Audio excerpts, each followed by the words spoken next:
Free speech may protect you from the government, but in Indiana, it doesn't protect you from your boss. It's a scary scenario if you're an employee here in Indiana. Recent events, including the assassination of Charlie Kirk, have pushed social media scrutiny into workplaces. We've noticed an uptick on these types of calls and emails with people wanting to know, hey, like, what are my rights? Even national headlines are affected as ABC pulled Jimmy Kimmel Live after comments about Kirk.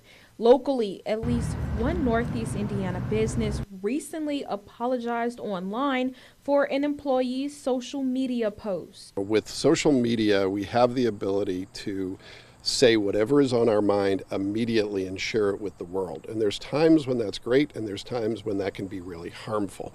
There's a difference between freedom of speech, which protects us from prosecution with what we say, and the workplace. In the workplace, Indiana's an at-will state. You can be terminated for what you say online in many cases. So that may leave you wondering what rights employees and employers have when it comes to these social media guidelines. One of the big challenges is that the rules vary depending on the type of employer. What's permissible for an employer that's private is different from one that's public. First Amendment doesn't necessarily apply to a private employer in that situation. The employer can fire the employee for any reason. A good reason, a bad reason, they don't need to have a reason. It just can't be for an illegal reason, right?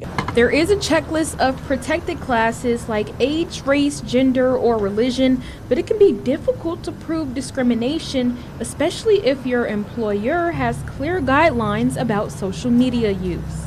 Experts say the best advice is simple.